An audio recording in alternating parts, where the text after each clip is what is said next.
The US is a relatively young country. The Chinese think that it's almost infantile because it's only 300 years.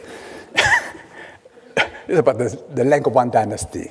But still, it is big, it is powerful, it is almost frightening.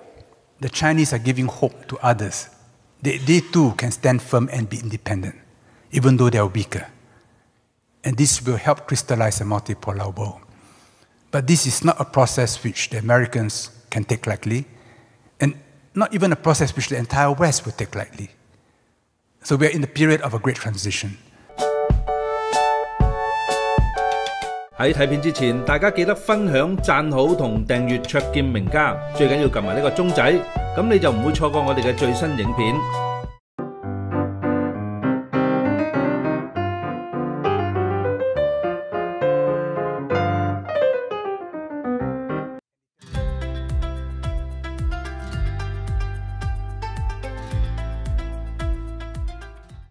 They've always understood pandemics.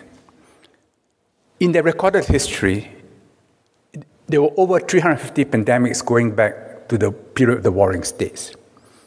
On every pandemic or epidemic, they had detailed records, symptoms, progression, the remedies which were helpful, and so on. And the only assured way of controlling a pandemic is to lock down. Mathematically, you reduce the coefficient to below 1. So the old imperial capitals of Luoyang and Chang'an, which is now Xi'an, they were divided into cells. In an emergency, whether it is a threat of insurrection, an assassination attempt, fugitives to be caught, they would seal the cells. Then cell by cell, they would check. And in the palace itself, in the imperial harem, because the emperor would have many wives and many sons from different wives, it was critical that in the pandemic, they don't lose all the sons. If they lose all the sons, then the dynasty ends. So they have lockdown procedures in the harem. And every dynasty would have to go through 5 to 10 epidemics. There was nothing new to them. So when COVID struck, they knew what was the ultimate solution.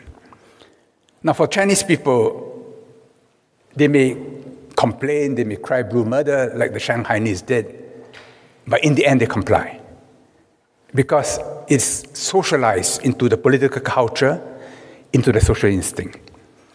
But the foreigners were there, like the Europeans, they couldn't take it. They left. They couldn't take it. Because Chinese culture has its own quality.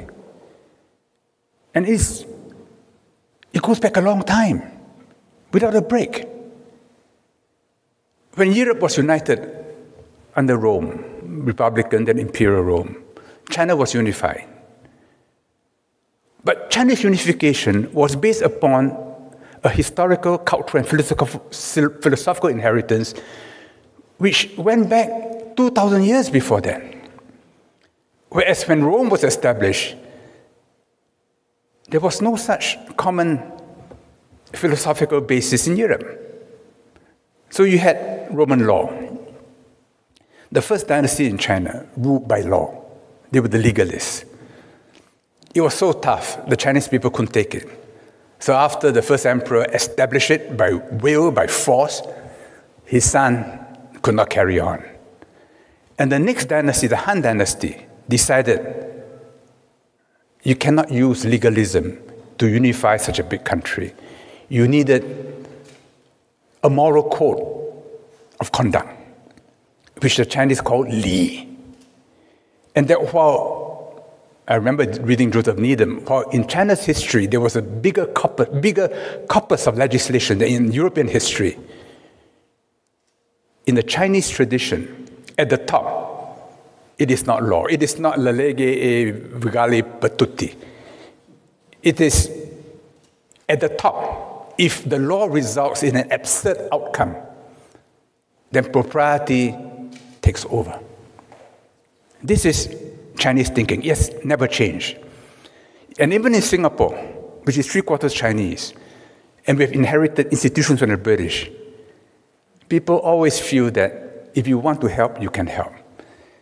You should be flexible if the legal outcome is somehow perverse or not quite right. The Chinese, we just had the G7 meeting in Hiroshima, and there were many statements which the Chinese found highly offensive because it asserted a China which the Chinese don't believe is a fair description. And they remember that of the 8 of the G7 countries, if you take away Canada and add in Austro-Hungary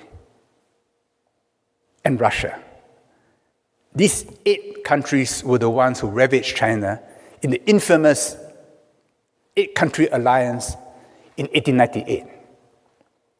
All Chinese people remember that, how they ravaged China and took away artifacts which are still in Western museums. So when the G7 makes these accusations, emotionally, there is a reaction. But they've decided that they are growing and that the China today is not the China of 100 years ago. In 2003, a big group of scholars produced a wonderful series in 12 episodes, each 45 minutes, called The Rise of the Great Powers, 大国崛起. And it began with Henry the Navigator of Portugal, and how this tiny nation, at the end of the world, at the end of the Reconquista, decided to go out, followed by Spain. And how in Tordesillas they got the Pope to divide the world between the two of them, which was astonishing. Then they talk about Holland and how he created the joint stock company, which was a great innovation in global finance, the idea of limited liability. Of course, it accounts for many of our problems today too, but without limited liability, the modern economy could not have come about, and for which we have to thank the Dutch. The episode on France was fascinating because it began with a debate in the French Assembly about whether Alexander Dumas should enter the Pantheon. And Jacques Chirac weighed in. The commentator said, what country is this? What civilization is this? That there should be a national debate about a writer. On Russia, the episode began with Peter the Great witnessing the execution of his own son, to make the point that reform is dangerous business. And if you fail, you die. Great Britain had 2 episodes, in one of which they quoted Churchill when he said that Shakespeare is more important, more valuable to the empire than all of India. It was a reflection. The series was produced without rancor, almost with admiration, but with one purpose: to study, to learn, to avoid mistakes. So today, I would say that China's understanding of Europe is much greater than Europe's understanding of China. But to have a chemistry, it must be two-way. And institutions like the SDG should be a part of it, to continue in the tradition of Marco Polo, of Matteo Ricci. The big question in the world today is a titanic contest between the US and China. The US is a relatively young country. The Chinese think that it's almost infantile because it's only 300 years. It's about the length of one dynasty. And to think that a piece of paper, the US Constitution, can forever define that society, they consider a bit curious. but still it is big, it is powerful, it is almost frightening. The problem is this. The US believes that China will behave like an imperial power when it becomes big or bigger. Now, China's per capita GDP is about 20% of the US today.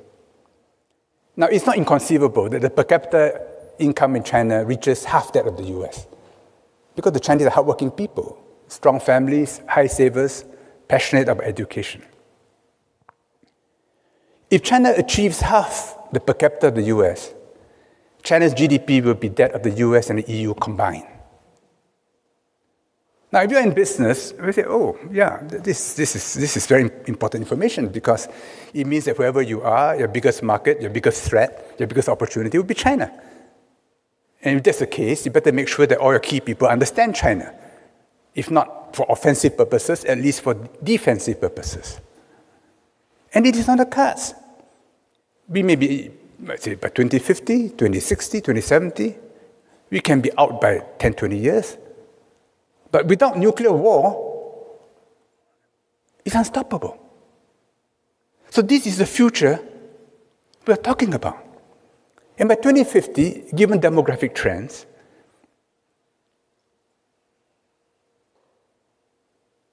%30 of the world's population will be African, 40% Muslim,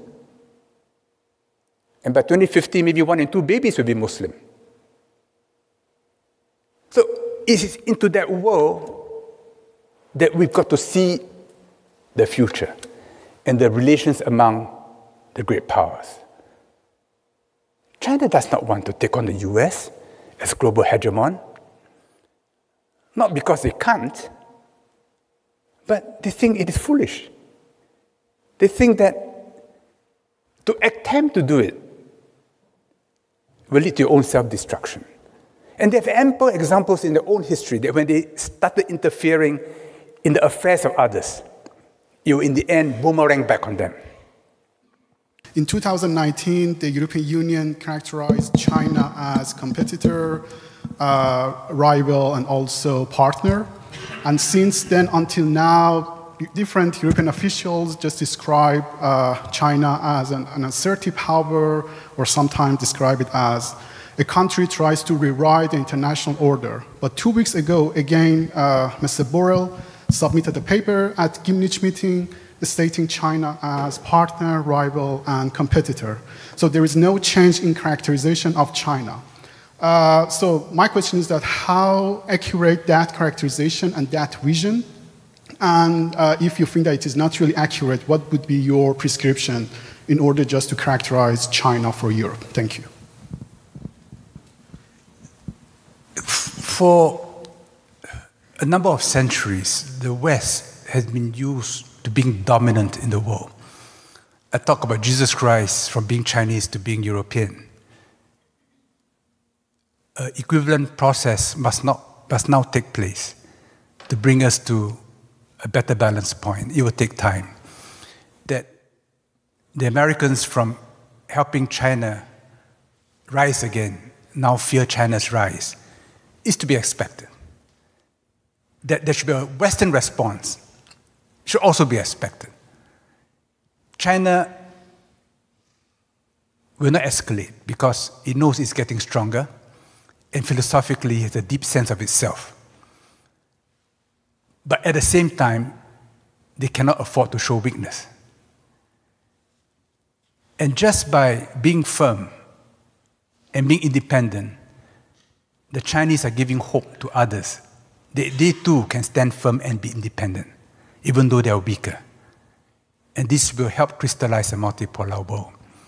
But this is not a process which the Americans can take lightly, and not even a process which the entire West will take lightly. So we are in the period of a great transition, but it will come about. And to some extent, the global economic situation and the Ukraine war will help precipitate gradually this future. The accusation is made that China is about to invade Taiwan, that Xi Jinping wants to do it for his legacy. This will not explain why in 2015 in Singapore, Xi Jinping, 2 years after he became president, met Ma Ying-jeou, the president of Taiwan in Singapore, as an equal. It was never done before. It was unprecedented. I called on Tsai Ing-wen after she was elected, before she was installed. And she grumbled that the mainland was not forthcoming. I said, but Xi Jinping has just opened a road for you. It's not a superhighway, but it's a pretty good road. And Taiwan is an issue so lightly played that is alarming to me. How European leaders, European countries say, oh, no, we love Taiwanese, we love Taiwan. They know nothing about Taiwan, but they love Taiwan. And they love to visit Taiwan, even though they can't remember the names and the places they visit. They do that in order to support the Americans and to satisfy themselves that they are being tough with China. Because China is too big, we've got to show that we are also strong. But Taiwan is a wrong card to play. Because for the Chinese, Taiwan is a matter of historical justice. 中意名家分析，記得俾 like 同埋分享，支持同訂閱卓見名家，最緊要撳埋呢個鐘仔，咁就唔會錯過我哋嘅新片。